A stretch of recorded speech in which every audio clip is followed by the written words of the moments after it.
السلام عليكم ورحمة الله وبركاته. الحمد لله والصلاة والسلام على رسول الله. أما بعد, அன்பார்ந்த இஸ்லாமிய சகோதர சகோதரிகளே, ஹட்பற்றியல் குர்ஆனிய சிந்தனைகள் தொடரின் 29வது தொடரில் உங்களை சந்திப்பதில் பெரும் மகிழ்ச்சி அடைகின்றோம். இன்றைய தொடரிலே நாங்கள் சூரத்துல் ஹஜ் 22வது அத்தியாயத்தின் 28வது வசனத்தில் வரக்கூடிய ஒரு விடயத்தோடு சம்பந்தப்பட்ட ஒரு விடயத்தை நாங்கள் பார்க்க இருக்கின்றோம். அதுதான் அல்லாஹ் தஆலா சொல்கிறான், வயذ்குரு ஸ்மல்லாஹி ஃபீ அய்யாமின் மஅலூமாத். அறியப்பட்ட நாட்களில் அல்லாஹ்வின் பெயரை அவர்கள் கூறுவதற்காக என்று குறிப்பிடுகின்றார். அந்த வசனத்திலே அல்லாஹ் தஆலா சொல்லக்கூடிய விடயம் என்ன என்பது பற்றி அறிஞர்கள் சொல்லும் பொழுது, துல்ஹஜ் 10 நாட்கள் என இப்னு அப்பாஸ் ரலியல்லாஹு அன்ஹு அவர்கள் குறிப்பிடுகிறார்கள். புகாரியிலே இந்த செய்தி பதிவு செய்யப்பட்டிருக்கின்றது.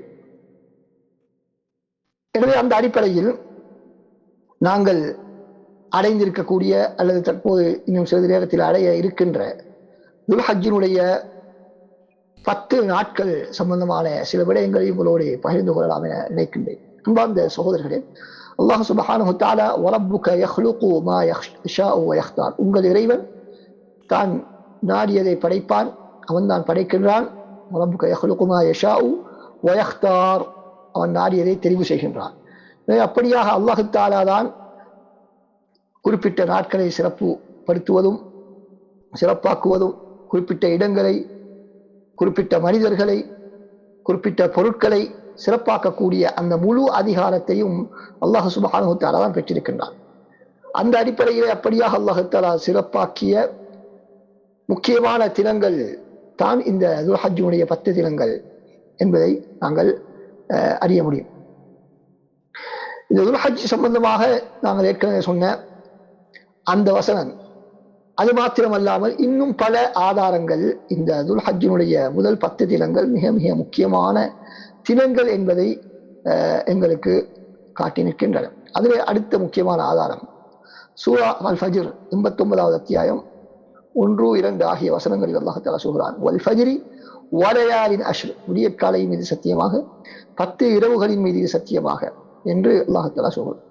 இங்கு இடம்பெறக்கூடிய 10 இரவுகள் என்பதனுடைய கருத்தை பற்றி சொல்லும் பொழுது இமாம் இப்னு கஸீர் ரஹ்மத்துல்லாஹி அவர்கள் சொல்கிறார்கள், இப்னு அப்பாஸ், அப்துல்லாஹ் இப்னு ஜுபைர், முஜாஹித் மற்றும் முன் சென்ற சலஃபுகள் மற்றும் பின்வந்த பல அறிஞர்கள் இந்த 10 இரவுகள் என்பது துல்ஹஜ் மாதத்தின் 10 நாட்கள் தான் என்பதாக நாங்கள் பார்க்கின்றோம். அடுத்ததாக முக்கியமான ஒரு ஆதாரம், இப்னு அப்பாஸ் ரலியல்லாஹு அன்ஹு அவர்கள் சொல்கின்றார்கள், நபி ஸல்லல்லாஹு அலைஹி வஸல்லம் கூறியதாக, அல்லாஹ் சுப்ஹானஹு வ தஆலாவுக்கு அடியார்கள் செய்யக்கூடிய அமல்கள் செய்வதற்கு மிக விருப்பமான நாட்கள் இந்த 10 நாட்களை தவிர வேறு நாட்கள் கிடையாது.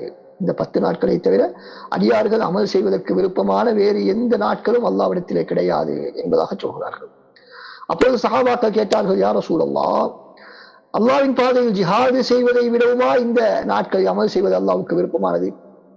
அதற்கு ரசூலுல்லாஹி ஸல்லல்லாஹு அலைஹி வஸல்லம் அவர்கள், ஆம், ஜிஹாத், அல்லாஹ்வின் பாதையில் ஜிஹாது செய்வதையும் விட அல்லாஹ்வுக்கு அந்த நாட்களை செய்யக்கூடிய அமல் விருப்பமானது.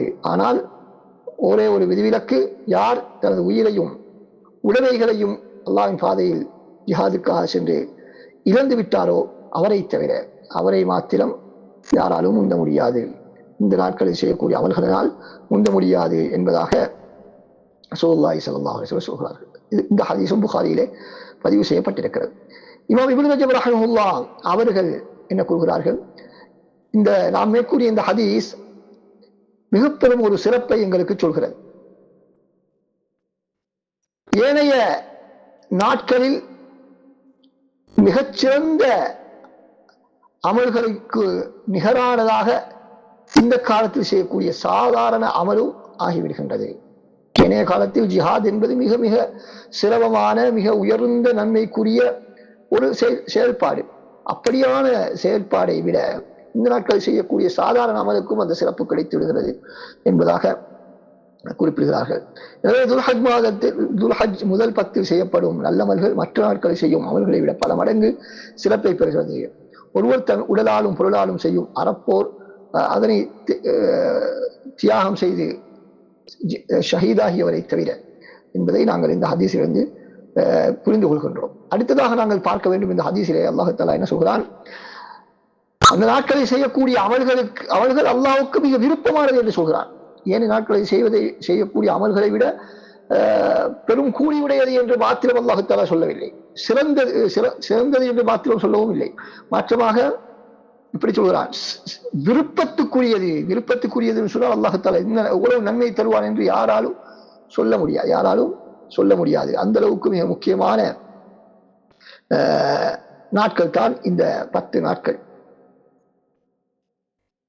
மேலும் இந்த நாட்களிலே செய்யப்படும் நஃபிலான அமல்கள் ரமலானில் செய்யப்படும் நஃபில் வணக்கங்களை விட சிறந்ததாகும்.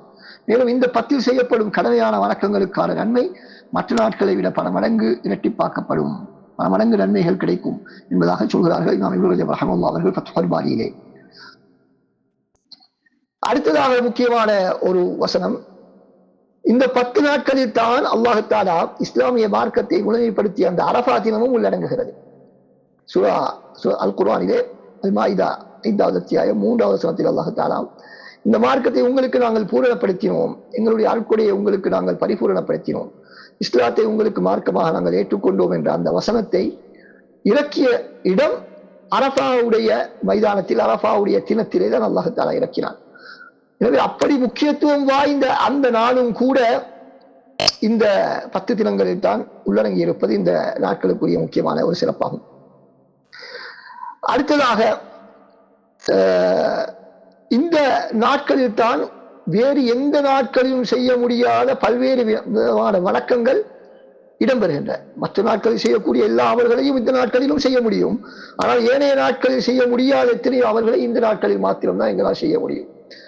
அதுதான் நாங்கள் பார்க்கிறோம். இந்த நாட்களில் நாங்கள் பலியிடுகிறோம், குர்பானி கொடுக்கிறோம், தவாஃப் செய்கிறோம், சாய் செய்கிறோம், முடியை வலிக்கிறோம், கத்தரிக்கிறோம் அல்லது கல்லறிகிறோம். இது போன்ற பல்வேறு விதமான வணக்க வழிபாடுகள், ஹஜ்ஜுடைய கடமைகள், இவைகள் எல்லாவற்றையும் நாங்கள் இந்த நாட்களில் மாத்திரம்தான் நாங்கள் செய்ய முடியும். ஏனைய நாட்களிலே நாங்கள் செய்ய முடியாது என்பது இந்த நாட்களுக்கு கிடைத்த ஒரு சிறப்பம்சமாகும். ரசூலுல்லாஹி ஸல்லல்லாஹு அலைஹி வஸல்லம் அவர்கள் சொல்கிறார்கள், அல்லாஹ்விடத்திலே நாட்களிலே மிகச் சிறந்த நாள் இந்த துல்ஹஜ் 10வது தினம். அந்த நாளும் இந்த துல்ஹஜ் முதல் 10 தினங்களில் தான் உள்ளடங்கி இருக்கின்றது. அபூதாவுதிலே இந்த ஹதீஸ் பதிவு செய்யப்பட்டிருக்கிறது.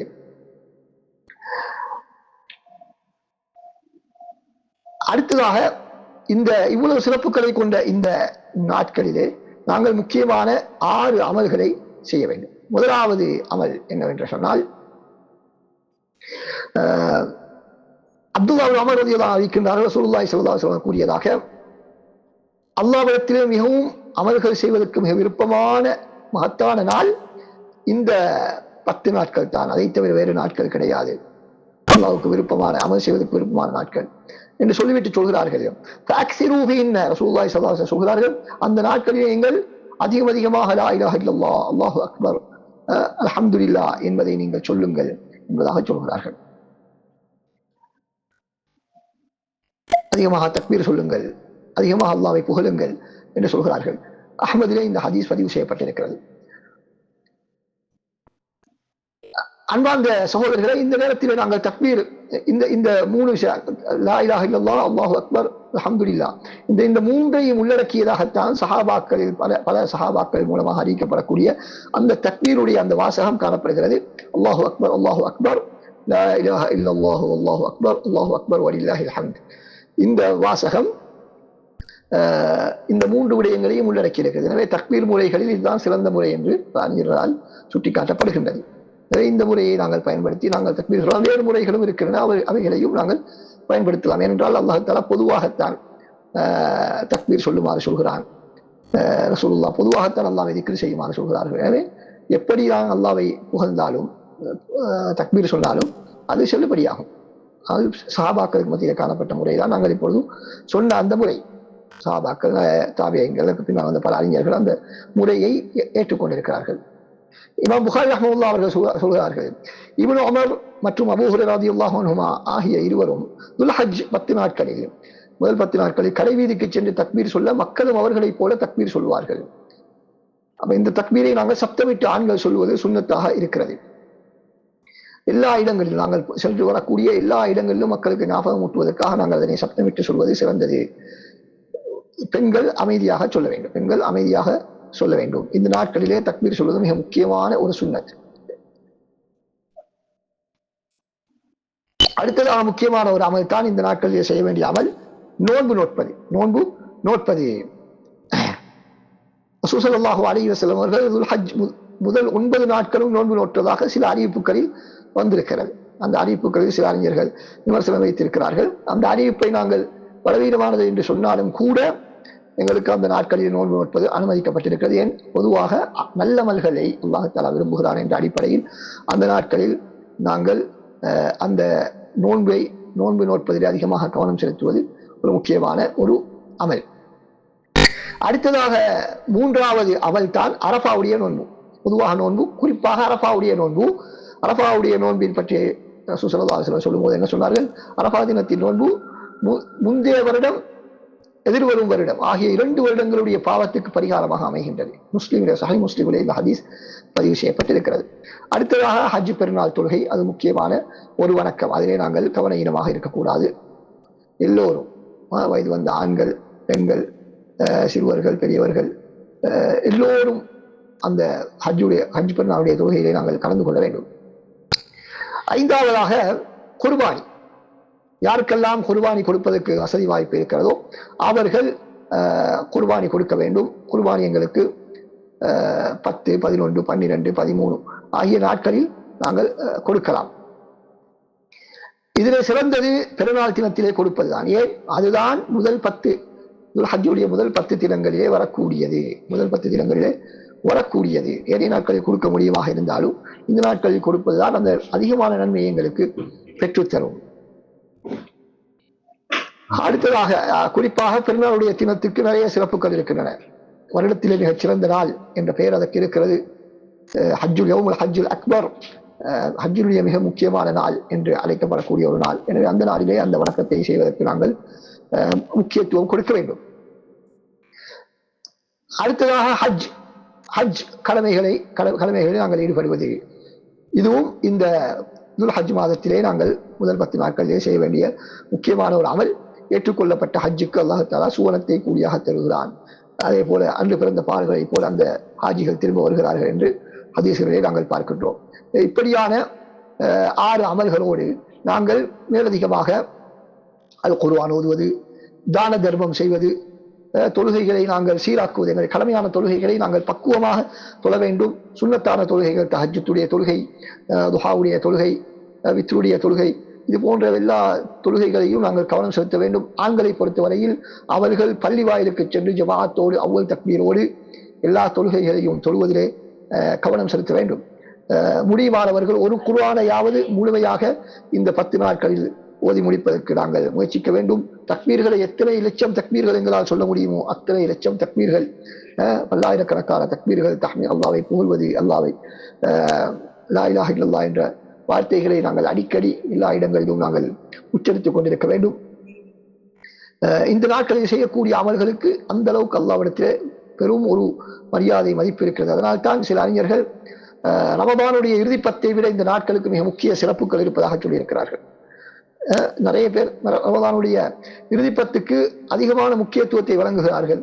ஆனால் இந்த ஹஜ் முதல் 10க்கு பெரிதாக அவர்கள் முக்கியத்துவம் வழங்குவது கிடையாது. அத்தோடு நாங்கள் முக்கியமாக ஞாபகம் வைக்க வேண்டிய ஒரு விடயம்தான், யாருக்கெல்லாம் உதுஹையா கொடுப்பதற்கு முடிவெடுத்திருக்கிறார்களோ அவர்கள் தமது முடிகளையும் தமது நகங்களையும் நீயத்து வைத்ததிலிருந்து அவர்கள் களையக்கூடாது. யாருக்காவது அப்படி உதுஹையா கொடுப்பதற்கு நீயத்து வைக்காமல் இருந்து விட்டார்கள், இடையிலே பெருநாளுக்கு முந்தைய தினம் அல்லது பெருநாள் இரவுதான் அவருக்கு உதுஹையா கொடுப்பதற்கு ஆசை ஏற்படுகிறது என்று சொன்னால், முடிவெடுக்கிறார் சொன்னால் அது எந்த விதமான பிரச்சனையும் கிடையாது. அதற்கு முன்னால் அவர் நகம் வெட்டி இருந்தாலும் பிரச்சனை இல்லை, முடியை கலைந்திருந்தாலும் பிரச்சனை இல்லை. அந்த அமலை நாங்கள் மிக முக்கியத்துவம் கொடுத்து அந்த அமல்களை நாங்கள் செய்ய வேண்டும். அல்லாஹ் சுப்ஹானஹு வ தஆலா இந்த துல்ஹஜ்ஜுடைய முதல் 10 தினங்களையும் மிகச்சிறந்த முறையிலே கழிக்கக்கூடிய நல்லடியார்களின் கூட்டத்தில் நம் அனைவரையும் ஆக்கி அருள்வானாக. வாஹிரு தஅவானா அல்ஹம்துலில்லாஹி ரப்பில் ஆலமீன். வஸ்ஸலாமு அலைக்கும் வரஹ்மத்துல்லாஹி வபரகாத்துஹு.